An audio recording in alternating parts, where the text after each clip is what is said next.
আহ আহ কি হলো?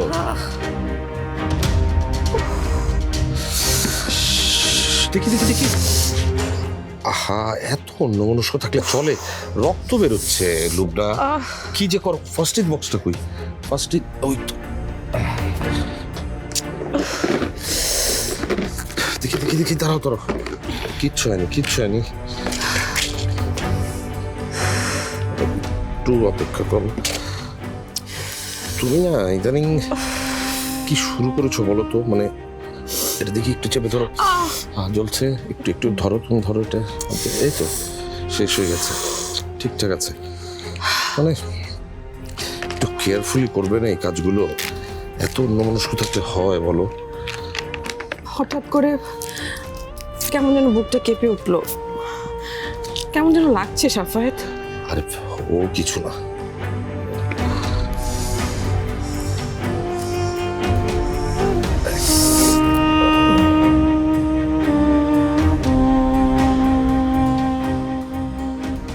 লুবনা, ইদানিং না তুমি একটু বেশি চিন্তা করে ফেলছো, বিশেষ করে নাহিয়ানকে নিয়ে। তুমিও না দিন দিন একটু বেশি ক্যাজুয়াল হয়ে যাচ্ছ সাফায়েত। ওই মেয়েটার ফ্যামিলি কি ডিসিশন দিল সেটার কোনো খোঁজ নিয়েছো ওর মধ্যে? আরে দু একটা দিন যেতে দাও না, মাত্রই তো দেখা করে এলাম মেঘার চাচার সাথে, এত তাড়াহুড়া কিসের?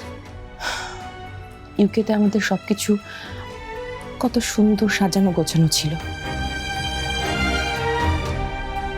শুধুমাত্র তুমি নিজের জেদে নিজ হাতে আমাদের সেই সাজানো গোছানো লাইফটাকে জাস্ট ডিস্ট্রয় করে দিলে, আর জোর করে আমাদের সবাইকে এই দেশে টেনে নিয়ে আসলে।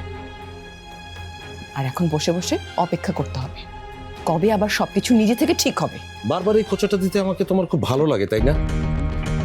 আমি কেন ইউকে থেকে এই দেশে চলে এসেছি সেটা তো তুমি খুব ভালো করেই জানো। আমি চেয়েছি এই দেশে এসে সবাই একসঙ্গে থাকতে, আমার পরিবারের সবাই যেন একসঙ্গে থাকে। দূরে দূরে থাকুক এটা আমি কখনোই চাইনি। আর এদেশে আসার পর দেখলাম যে তোমরা সবাই ব্যক্তিগতভাবে নিজের জীবন যাপন শুরু করলে। হ্যাঁ, আর ব্যক্তি স্বাধীনতা নিয়ে যে তোমরা এতটা কনসার্ন হয়ে যাবে সেটা কিন্তু আগে কখনো হয়নি।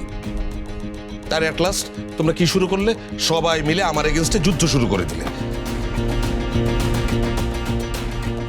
আমরা যুদ্ধ শুরু করে দিয়েছি নাকি তুমি তোমার নিজের ভুলটা দেখতে পাচ্ছ না সাফায়েত? তোমার ভুলের দায় আমাদের উপর দিতে এসো না প্লিজ। আমার ভুল? নয়তো কি? তুমি কখনোই নিজের ভুল স্বীকার করো না সাফায়েত, করো না তো। তুমি সবসময় সব দোষ অন্যের ঘাড়ে চাপাতে ভালোবাসো, নিজেকে অনেক পারফেক্ট ভাবো, কিন্তু মেঘের চাচা